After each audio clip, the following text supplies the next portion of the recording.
Assalamualaikum warahmatullahi wabarakatuh. Perkenalkan, nama saya Gita Asri Safitri dengan nomor NIM 050120101003 dari Prodi Pendidikan Guru Sekolah Dasar semester 3 dengan mata kuliah Inovasi Pembelajaran.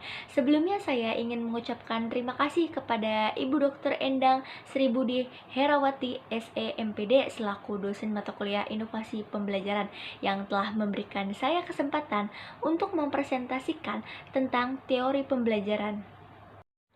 Yang pertama ada teori kognitif. Nah, teori ini lebih mementingkan suatu proses pembelajarannya daripada hasilnya. Nah, teori ini juga menyatakan bahwa setiap proses pembelajaran seseorang itu tidak hanya cenderung pada hubungan antara stimulus dan respon, melainkan juga bagaimana perilaku seseorang dalam mencapai tujuan pembelajarannya. Nah, teori kognitif ini memiliki prinsip pembelajaran. Yang pertama itu, proses pembelajaran lebih penting daripada hasilnya. Nah, yang kedua itu persepsi dan pemahaman dalam mencapai tujuan belajar menunjukkan tingkah laku seseorang individu. Nah, yang ketiga itu materi belajar dapat dipisahkan menjadi suatu komponen kecil, lalu dipelajari secara terpisah. Dan yang keempat, keaktifan peserta didik saat pembelajaran merupakan suatu keharusan pada kegiatan belajar mengajar dan dibutuhkan proses berpikir yang kompleks. Nah, selanjutnya ada beberapa pandangan para tokoh tentang teori belajar kognitif. Yang pertama itu ada Jean Piaget tahun 1996 sampai dengan 1980. Nah, merupakan salah satu tokoh yang cukup berpengaruh dalam psikologi kognitif. Menurut Piaget, perkembangan kognitif merupakan suatu proses genetik, suatu proses yang dibesarkan atas mekanisme biologis perkembangan sistem syaraf. Bertambahnya usia seseorang dapat berpengaruh dalam kompleks susulan sel syaraf, sehingga terjadi peningkatan kemampuan. Piaget membagi tahapan proses pembelajaran menjadi 3 tahap. Yang pertama ada tahap asimilasi, merupakan tahap pengintegrasian informasi baru dalam struktur kognitif yang sudah ada. Nah, yang kedua itu ada tahap akomodasi, merupakan proses penyesuaian struktur kognitif ke dalam situasi yang baru. Dan yang ketiga ada tahap ekuilibrasi, merupakan tahap penyesuaian kesinambungan antara asimilasi dan akomodasi. Nah, menurut yang kedua, ada Jerome Bruner, 1915 sampai dengan 2016. Jerome Bruner ialah seorang pengikut setia teori kognitif, khususnya pada studi perkembangan fungsi kognitif.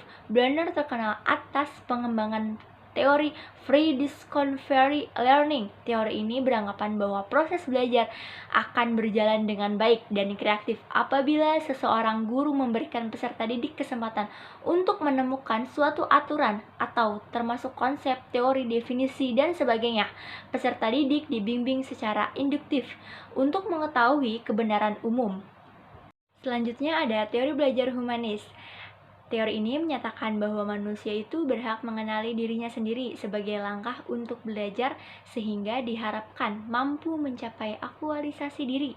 Itulah mengapa teori ini beranggapan bahwa proses belajar itu dinilai lebih penting daripada hasil belajar itu sendiri. Selanjutnya ada pengertian teori belajar humanis menurut para ahli. Yang pertama ada Arthur Combs Arthur. Combs Arthur, seseorang pendidik sekaligus psikolog asal Ohio, Amerika Serikat. Beliau merupakan salah satu tokoh yang ikut berperan pada sejarah teori belajar humanistik. Combs berpendapat bahwa belajar merupakan suatu kegiatan yang bisa dilakukan di mana saja dan menghasilkan sesuatu bagi dirinya. Pada kegiatan belajar ini, seseorang bahkan guru tidak boleh memaksakan sesuatu hal yang tidak disukai oleh individu yang bersangkutan. Nah, yang kedua ada Abraham Maslow. Menurut pendapat beliau, belajar itu merupakan serangkaian proses yang harus dilalui untuk mengaktualisasi dirinya. Pada kegiatan belajar ini diharapkan seseorang individu bisa memahami dirinya dengan baik. Dan yang ketiga ada Carl Rogers. Suatu proses belajar dibutuhkan sikap saling menghargai dan tanpa prasangka antara individu yang sedang belajar dan pihak yang memberi pembelajaran. Persamaan dari teori kognitif dan teori humanis, yaitu pendekatan yang diterapkan untuk membentuk perilaku yang digunakan dalam proses pembelajaran. Dan perbedaan dari teori kognitif dan teori humanis, teori kognitif yang pertama itu menekankan pada proses mental dan perilaku yang tidak nampak atau tidak kasat mata. Yang kedua itu aktif berinteraksi untuk mendapatkan pengetahuan dan keterampilan. Dan yang ketiga itu melakukan banyak eksplorasi. Nah, dari humanistik yang pertama itu setiap individu memiliki sikap unik, dan yang kedua itu bebas memilih apa yang akan dipelajarinya. Terakhir ada penerapan inovasi pembelajaran dalam teori kognitif dan humanis. Yang pertama dari teori humanis, yaitu peserta didik perlu dihindarkan dari tekanan pada lingkungan sehingga mereka merasakan aman untuk belajar lebih mudah dan bermakna. Berikan kesempatan kepada peserta didik untuk mengembangkan kemampuannya agar peserta didik mendapatkan pengalaman belajar yang bermakna. Nah, dari teori kognitif ialah guru menggunakan bahasa yang mudah dipahami oleh peserta didik, serta memberikan ruang bagi mereka untuk saling bicara dan berdiskusi dengan teman-temannya. Cukup sekian presentasi yang dapat saya sampaikan. Kurang dan lebihnya mohon dimaafkan. Wassalamualaikum warahmatullahi wabarakatuh.